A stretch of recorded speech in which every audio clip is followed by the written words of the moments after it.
Assalamualaikum warahmatullahi wabarakatuh. Selamat sore, salam sejahtera untuk kita semuanya. Hari ini saya akan menyampaikan perkembangan penanganan COVID-19 di Indonesia. Selanjutnya saya akan menjelaskan terkait perbandingan kebijakan karantina antara Indonesia dengan 3 negara dengan kasus Omikron tertinggi. Seperti kita ketahui bersama, saat ini Indonesia dan dunia sedang menghadapi tantangan baru pandemi COVID-19 dengan ditemukannya varian Omikron. Karakteristik pasti varian ini masih dalam proses penelitian lebih lanjut, namun dari bukti awal diduga memiliki tingkat penularan yang lebih tinggi meskipun gejala yang ditemukan sejauh ini merupakan gejala ringan. Upaya mencegah masuknya varian Omikron ke dalam suatu wilayah di tengah masifnya mobilitas global merupakan hal yang tidak mudah. Salah satu strategi yang diterapkan oleh berbagai negara adalah kebijakan karantina dan pembatasan pelaku perjalanan internasional. 3 negara yang dapat dijadikan pembelajaran adalah Inggris, Denmark, dan Afrika Selatan. Ketiga negara ini telah menerapkan kebijakan karantina dan pembatasan pelaku perjalanan internasional. Bedanya dengan Indonesia, ketiga negara ini menghadapi tantangan kasus Omikron dalam jumlah yang cukup besar. Inggris menghadapi tantangan varian Omikron ketika kondisi kasus sedang mengalami kenaikan. Data menunjukkan Inggris mengalami kenaikan kasus sebesar 51,5% dalam 1 bulan terakhir. Setelah sebelumnya, kasus sempat turun meskipun hanya sedikit. Kebijakan perjalanan internasional yang ditetapkan Inggris adalah sebagai berikut. Bagi pelaku perjalanan yang sudah divaksin dosis lengkap, diwajibkan untuk melakukan PCR pada hari kedua pasca kedatangan, dan jika hasilnya positif, maka diwajibkan karantina selama 10 hari. Proses karantina dilakukan secara mandiri. Sementara untuk pelaku perjalanan yang belum divaksin dosis lengkap, wajib karantina selama 10 hari dengan tes PCR di hari kedua dan ke-8. Proses karantina dilakukan secara mandiri. Pelaku perjalanan yang berasal dari negara red list dilarang masuk yang bukan warga negara dan tidak memiliki izin tinggal dilarang masuk ke Inggris. Warga negara Inggris yang berasal dari negara red list wajib karantina terpusat di hotel selama 10 hari dengan PCR wajib pada hari pertama dan ke-8. Sayangnya, kebijakan karantina yang ditetapkan Inggris ini ternyata tidak mampu menahan masuknya varian baru. Saat ini terdapat lebih dari 3.000 kasus yang terkonfirmasi disebabkan oleh varian Omikron. Denmark juga mengalami hal serupa dengan Inggris. Pada saat adanya ancaman varian Omikron, kasus di Denmark yang sudah pernah mengalami penurunan yang signifikan sedang mengalami lonjakan sebesar hampir 2.000% dalam 2,5 bulan. Kebijakan perjalanan internasional yang ditetapkan oleh Denmark adalah bagi pelaku perjalanan yang berasal dari negara Uni Eropa dan negara dengan risiko COVID-19 tidak wajib melakukan karantina. Namun, wajib tes PCR 1 kali 24 jam setelah kedatangan dan telah divaksin menggunakan vaksin Pfizer, Johnson & Johnson, Moderna, dan AstraZeneca. Sementara bagi pelaku perjalanan yang berasal dari negara dengan varian Omikron dan risiko COVID-19 yang tinggi, wajib menyertakan PCR 3 kali 24 jam sebelum kedatangan, tes antigen atau PCR 1 kali 24 jam pasca kedatangan, dan melakukan karantina selama 10 hari. Karantina dilakukan secara mandiri. Sayangnya, kebijakan yang ditetapkan Denmark juga belum mampu mencegah masuknya varian Omikron. Tercatat 2.471 kasus positif COVID-19 yang diidentifikasi disebabkan oleh varian Omikron. Terakhir, Afrika Selatan.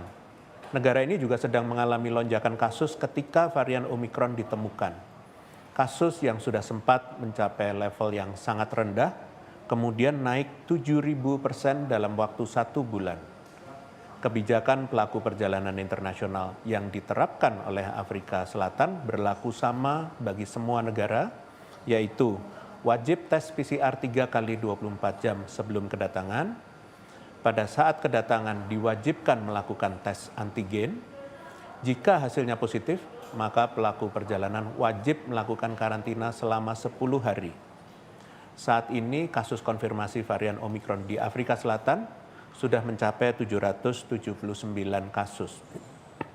Jika dibandingkan dengan negara-negara tersebut, Indonesia sedang berada dalam kondisi kasus yang cenderung terkendali pada saat adanya ancaman varian Omikron.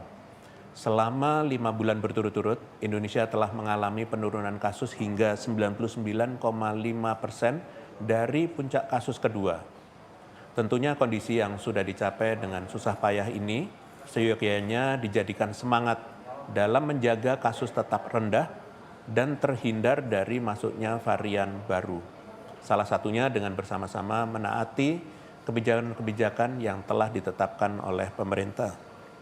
Meskipun saat ini kasus COVID-19 di Indonesia terbilang terkendali dan belum terdeteksi kasus Omikron, namun Indonesia tidak lengah dan ikut mengantisipasi varian Omikron ini dengan memberlakukan kebijakan perjalanan internasional.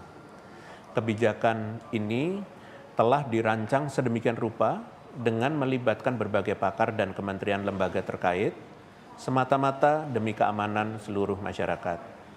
Selain kebijakan karantina, Indonesia juga menerapkan kebijakan entry dan exit testing, yaitu tes pada saat kedatangan dan setelah karantina, yang merupakan strategi pencegahan berlapis. Detail kebijakan pelaku perjalanan internasional yang berlaku adalah sebagai berikut. Pembatasan sementara pelaku perjalanan internasional yang berasal dari negara atau wilayah yang sudah memiliki transmisi komunitas kasus Omikron.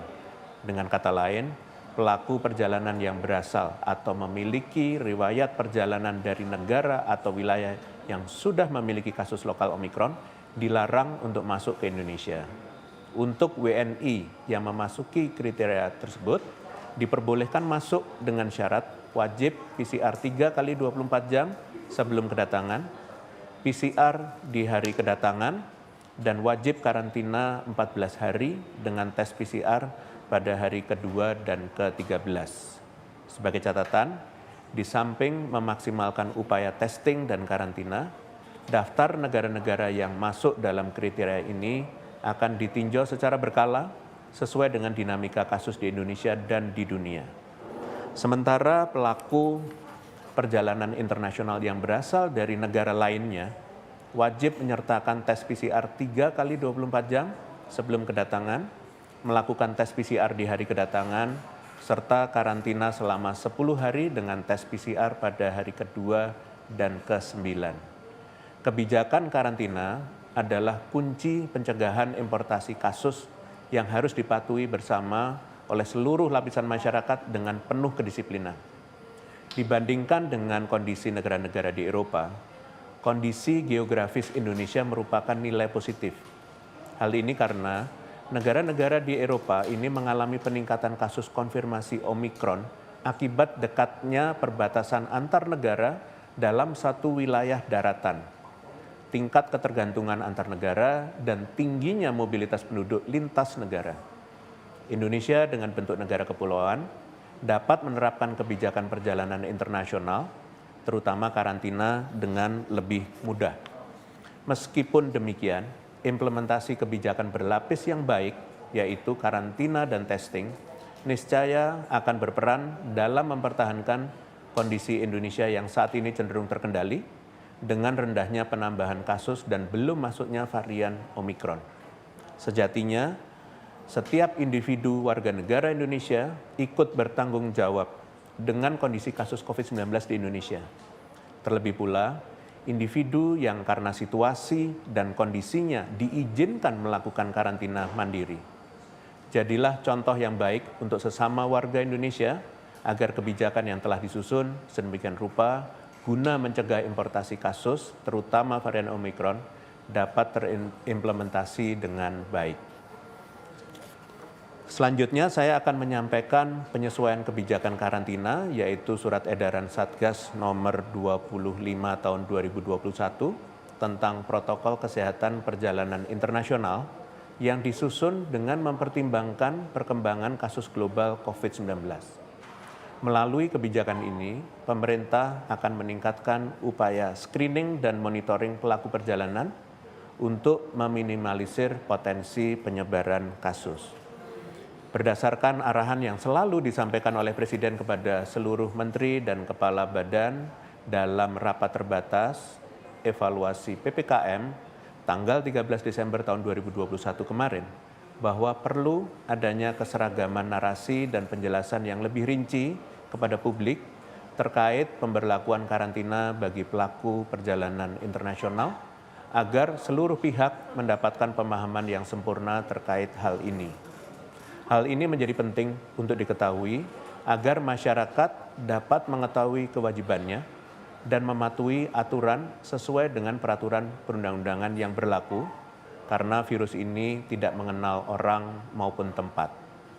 Karantina COVID-19 sendiri adalah upaya memisahkan seseorang yang memiliki riwayat kontak dengan kasus positif atau riwayat bepergian ke wilayah yang telah terjadi transmisi komunitas dengan prosedur khusus.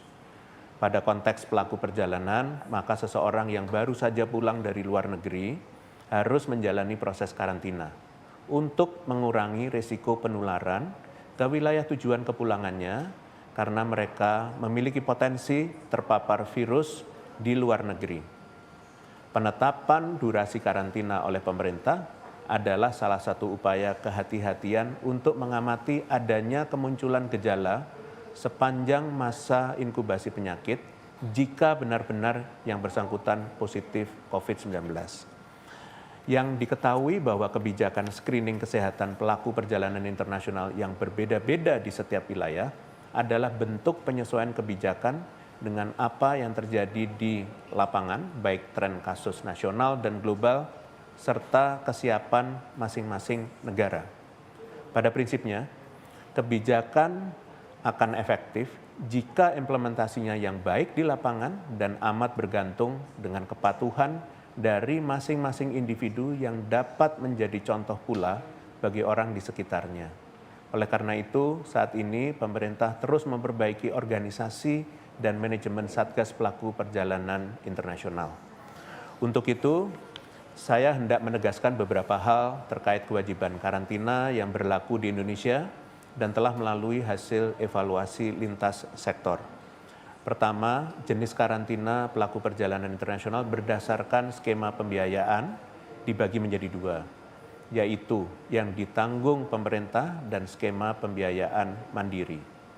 Pihak yang dapat ditanggung biaya karantinanya oleh pemerintah, yaitu pekerja migran Indonesia atau PMI, pelajar atau mahasiswa yang telah menamatkan studinya di luar negeri, dan pegawai pemerintah yang kembali dari perjalanan dinas di luar negeri. Sedangkan WNI di luar kategori tersebut dan WNA termasuk diplomat asing di luar kepala perwakilan asing dan keluarganya wajib menanggung secara pribadi biaya wajib karantina sesuai durasi yang diwajibkan berdasarkan asal negara kedatangannya. Untuk itu, agar menjamin tidak adanya pelaku perjalanan yang terbengkalai, maka pemerintah mewajibkan pelaku perjalanan internasional yang tidak ditanggung biaya karantinanya di fasilitas terpusat, wajib menunjukkan bukti konfirmasi pembayaran atas pemesanan tempat akomodasi karantina dari penyedia akomodasi selama menetap di Indonesia. Kedua, jenis karantina pelaku perjalanan internasional berdasarkan tempat pelaksanaannya dibagi menjadi dua, yaitu karantina terpusat dan karantina mandiri. Pemerintah telah menyediakan fasilitas karantina terpusat seperti Wisma Atlet Pademangan, Wisma Atlet Kemayoran yang diperuntukkan khusus bagi PMI, mahasiswa, dan ASN, serta wisma lainnya, serta 105 hotel rujukan lainnya yang atas kerjasama dengan PHRI dapat memenuhi standar CHSE, yaitu kebersihan, kesehatan, keamanan, dan kelestarian lingkungan, yang dapat diakses bersama di https quarantinehoteljakarta.com. untuk pelaksanaan karantina sesuai prosedur. Sedangkan fasilitas karantina mandiri ialah fasilitas di luar rujukan pemerintah atau kepemilikan pribadi atau instansi tertentu yang telah memenuhi standar, diantaranya memiliki kamar tidur dan kamar mandi yang tersendiri untuk setiap individu pelaku perjalanan internasional, menjamin prosedur karantina tetap berjalan sesuai prosedur, diantaranya adalah meminimalisir kontak saat distribusi makanan atau kegiatan makan, mencegah kontak fisik dengan pelaku perjalanan lain yang sedang melakukan karantina maupun individu lainnya, dilengkapi dengan petugas pengawas karantina yang wajib melaporkan pengawasan karantina kepada petugas KKP di area wilayahnya dan tetap menjalankan tes RT-PCR kedua pada hari ke-9 karantina dan wajib melaporkan hasil tes RT-PCR kepada petugas KKP di area wilayahnya. Perlu ditekankan bahwa pihak yang diizinkan untuk melakukan karantina di fasilitas mandiri ialah pejabat Indonesia setingkat eselon 1 ke atas yang baru saja menyelesaikan tugas kedinasan dan diskresi ini berlaku secara individual. Dimohon kepada siapa saja yang mengajukan diskresi dan tidak bisa memenuhi persyaratan yang dimaksudkan tersebut untuk melakukan karantina di fasilitas terpusat yang telah disediakan oleh pemerintah. Ketiga, yaitu aturan beberapa diskresi karantina dengan syarat mengajukan minimal 3 hari sebelum kedatangan di Indonesia kepada Satuan Tugas Penanganan COVID-19 Nasional, serta kesepakatan antara kementerian atau lembaga terkait, di antaranya adalah pemberlakuan terlepas dari kewajiban karantina kepada warga negara Indonesia yang berada dalam keadaan mendesak, seperti memiliki kondisi kesehatan yang membutuhkan perhatian khusus dan mengancam nyawa atau kedukaan karena anggota keluarga inti meninggal. Dan kedua, warga negara asing yang masuk kategori pemegang visa diplomatik dan visa dinas, pejabat asing setingkat menteri ke atas beserta rombongan yang melakukan kunjungan resmi kenegaraan, pelaku perjalanan yang masuk ke Indonesia melalui skema Travel Corridor Arrangement, delegasi negara-negara anggota G20, dan pelaku perjalanan yang merupakan orang terhormat atau honorable persons dan orang terpandang atau distinguished persons. Walaupun mendapatkan keringanan pembebasan wajib karantina, pihak-pihak tersebut wajib menjalankan protokol kesehatan ketat, termasuk menerapkan sistem bubble khususnya bagi WNA yang dikecualikan. Pengurangan durasi karantina di fasilitas karantina mandiri dapat diajukan oleh pejabat dalam negeri setingkat eselon 1 ke atas berdasarkan pertimbangan dinas atau khusus. Pemberian izin ini wajib disertai dengan kepatuhan protokol kesehatan ketat. Pada prinsipnya, ketetapan ini adalah bentuk upaya pemerintah menjaga kestabilan negara. Pemerintah berupaya keras tetap mewadahi berbagai kegiatan dan kepentingan kenegaraan walaupun berada di dalam kondisi serba terbatas dalam pandemi COVID-19. Kebijakan pengendalian COVID-19 ini dimutakhirkan dengan mempertimbangkan banyak aspek agar dapat melindungi masyarakat sebaik-baiknya. Saya harapkan semua elemen masyarakat mampu menahan diri untuk tidak bepergian apabila tidak ada kebutuhan yang mendesak. Diharapkan semua elemen masyarakat juga dapat turut mengawasi implementasi kebijakan ini sebagai upaya proses check and balance. Sebagai penutup, saya akan menyampaikan perkembangan penanganan COVID-19 lainnya, yaitu sejalan dengan Inmendagri nomor 66 tahun 2021 terkait pencegahan dan penanggulangan COVID-19 dalam periode Nataru, maka ada beberapa hal penting yang harus dijadikan catatan, yaitu yang pertama, mempertimbangkan tradisi mudik menjelang akhir tahun akan dilakukan pengetatan arus pelaku perjalanan masuk dari luar negeri termasuk pekerja migran Indonesia. Harap kepada masyarakat Indonesia yang berencana untuk kembali ke Indonesia pada masa liburan Nataru untuk memperhatikan aturan spesifik terkait pengetatan perjalanan ini. Yang kedua, pemerintah daerah diminta untuk melaksanakan pengetatan dan pengawasan protokol kesehatan di tempat-tempat yang berpotensi menyebabkan kerumunan, di antaranya gereja atau tempat yang difungsikan sebagai tempat ibadah Natal tahun 2021, tempat perbelanjaan, dan tempat wisata lokal. Selain itu, sesuai dengan Inmendagri, maka pagelaran perayaan yang dikaitkan dengan Nataru di pusat perbelanjaan akan dilarang kecuali pameran UMKM.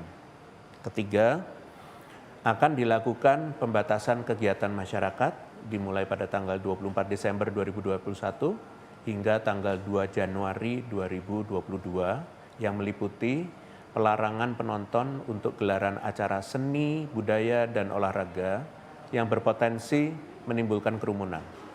Penutupan alun-alun pada tanggal 31 Desember 2021 sampai dengan tanggal 1 Januari 2022, rekayasa dan antisipasi aktivitas pedagang kaki lima agar dapat dilaksanakan aman COVID. Khusus untuk pemerintah daerah tujuan wisata seperti Bali, Bandung, Bogor, Yogyakarta, Malang, Surabaya, dan Medan, diharapkan untuk melakukan pengawasan ekstra di tempat-tempat destinasi wisata di daerahnya dan melakukan penerapan pengaturan ganjil genap ke tempat wisata, membatasi jumlah wisatawan sampai dengan maksimal 75%, dan mewajibkan penerapan protokol kesehatan serta optimalisasi aplikasi Peduli Lindungi setiap saat masuk dan keluar dari tempat wisata. Kemudian keempat, untuk mendukung implementasi aturan yang telah dijabarkan di atas, maka pemerintah daerah diminta untuk mengaktifkan, mengoptimalisasi, dan mengawasi jalannya fungsi Satgas Penanganan COVID-19 di masing-masing lingkungan, baik pada tingkat provinsi, kabupaten kota, kecamatan, kelurahan, dan desa, serta RT RW, yaitu wajib 2 kali vaksin dan melakukan rapid test antigen 1 kali 24 jam untuk orang dewasa di atas 17 tahun, dan bagi anak kurang dari 12 tahun, wajib menunjukkan hasil PCR minimal 3 kali 24 jam. Bagi masyarakat yang belum divaksin dan tidak bisa divaksin karena alasan medis, dilarang bepergian jarak jauh. Aturan lebih lanjut, khususnya terkait jenis perjalanan rutin dan logistik, terdapat dalam aturan yang sama, yaitu Adendum Surat Edaran Satgas nomor 24 tahun 2021. Informasi terakhir yang ingin saya sampaikan adalah terkait vaksinasi anak usia 6 sampai dengan 11 tahun. Pemerintah akan memulai pelaksanaan vaksinasi anak usia 6 sampai dengan 11 tahun pada bulan Desember 2021 dengan target sasaran mencapai 26,5 juta anak di Indonesia, dan pelaksanaannya akan dimulai di DKI Jakarta atau Banten atau Depok menggunakan vaksin Sinovac. Dalam pelaksanaannya, peserta vaksinasi diwajibkan untuk membawa kartu keluarga atau dokumen yang mencantumkan NIK anak. Adapun kegiatan vaksinasi ini akan diintegrasikan dengan kegiatan imunisasi rutin. Harap untuk menjadi catatan bahwa vaksinasi COVID-19 pada anak tidak menjadi prasyarat dari pembelajaran tatap muka. Demikian konferensi pers hari ini, saya lanjutkan dengan sesi tanya jawab media. Terima kasih. Pertanyaan pertama dari Fitri Liputan6.com. Bagaimana tanggapan Satgas mengenai pernyataan Indonesia sudah keluar dari krisis pandemi COVID-19? Indikator apa saja yang membuat Indonesia atau sebuah negara dapat dinyatakan keluar dari krisis pandemi COVID-19? Terima kasih Liputan6.com. Fase kondisi persebaran suatu penyakit setelah dinyatakan pandemi dan berhasil terkendali, yaitu berubah status menjadi endemi, atau kondisi di mana penyakit masih tetap ada namun berada dalam jumlah yang rendah dan penularan yang stagnan. Pemerintah berharap Indonesia segera mampu masuk ke fase kondisi persebaran penyakit yang lebih terkendali dengan terus memantau kondisi kasus nasional termasuk menjelang akhir tahun ini dengan meningkatkan kewaspadaan melalui berbagai penyesuaian kebijakan agar pencapaian kondisi kasus baik, kasus aktif, dan kematian yang rendah dan angka kesembuhan yang tinggi dapat dipertahankan. Terima kasih. Terima kasih, Prof. Pertanyaan berikutnya dari fitriliputan6.com. Terkait vaksinasi anak usia 6-11 tahun yang dimulai hari ini, bagaimana alokasi penggunaan vaksin Sinovac terhadap kelompok sasaran lain ke depannya? Apakah vaksin Sinovac mulai dikhususkan untuk anak 6-11 tahun? Lalu, untuk saat ini, apakah kelompok sasaran lain masih dapat menerima vaksin Sinovac, baik dosis 1 maupun 2? Baik, terima kasih. Sejauh ini jenis vaksin yang digunakan untuk vaksinasi anak-anak usia 6 sampai dengan 11 tahun yaitu Sinovac, dan pemerintah mendorong penggunaan jenis vaksin lain yang tersedia seperti AstraZeneca, Pfizer, dan Moderna untuk kelompok remaja dan dewasa. Namun, perlu ditekankan bahwa penggunaan vaksin Sinovac yang telah tersedia di gudang daerah akan tetap diberikan kepada masyarakat sesuai ketersediaan di masing-masing daerah. Pada prinsipnya, penambahan penyuntikan vaksinasi ke kelompok usia 6 sampai dengan 11 tahun adalah upaya pemerintah memperluas pembentukan antibodi di populasi dengan urgensi terdapat kenaikan jumlah kasus COVID-19 pada anak-anak termasuk yang saat ini terjadi di beberapa negara yang mengalami transmisi komunitas varian Omikron. Saat ini stok beberapa merek vaksin dalam negeri dengan total sekitar 100 juta dosis akan terus dioptimalkan penggunaannya demi menjamin percepatan pencapaian target vaksinasi. Terima kasih. Terima kasih, Prof. Pertanyaan berikutnya dari Julian Kontan. Pemerintah mengizinkan ibadah Natal secara fisik atau offline dengan ketentuan keterisian ruang ibadah maksimal 50%. Lalu, bagaimana upaya atau strategi Satgas penanganan COVID-19 untuk mencegah kenaikan kasus saat perayaan ibadah Natal 2021? Terima kasih pada Kontan. Syarat pembentukan Satgas Prokes 3M untuk operasional fasilitas publik menjadi salah satu strategi pengendalian. Hal ini tidak terkecuali bagi kegiatan yang dilakukan di gereja untuk beribadah Natal nantinya. Satgas yang dibentuk bertugas untuk mengawasi dan melakukan pendisiplinan kepatuhan protokol kesehatan bagi seluruh jemaat dan organisasinya dibentuk dari unsur di dalam gereja. Terima kasih. Terima kasih, Prof. Pertanyaan keempat dari adriantirto.id. Apa yang perlu dilakukan orang tua jika anak berumur 6-11 tahun mengalami KIPI setelah divaksin? Baik, terima kasih tirto.id. Jika terjadi beberapa indikasi KIPI setelah vaksin COVID-19 seperti nyeri pada lengan di tempat suntikan, sakit kepala atau nyeri otot, nyeri sendi, menggigil, mual atau muntah, rasa lelah, demam ditandai dengan suhu di atas 37,8 derajat Celcius, maupun gejala mirip flu dan menggigil selama 1-2 hari, maka kami meminta masyarakat untuk tidak panik. Orang tua bisa melakukan upaya penanganan dini dengan membuat anak beristirahat dengan cukup dan minum obat penurun panas jika diperlukan, serta konsumsi air putih yang cukup. Jika terdapat rasa nyeri di tempat suntikan, tetap gerakkan dan gunakan lengan anak dan apabila perlu, kompres bagian yang nyeri dengan kain bersih yang dibasahi dengan air dingin. Setelah melakukan penanganan dini, orang tua agar melaporkan temuan KIPI yang dialami anak ke puskesmas atau ke titik sentra vaksinasi sebagai input evaluasi pelaksanaan vaksinasi ke depannya serta penanganan lebih lanjut. Terima kasih. Dengan demikian konferensi pers berakhir pada sore hari ini. Terima kasih atas perhatiannya. Selamat sore. Wassalamualaikum warahmatullahi wabarakatuh.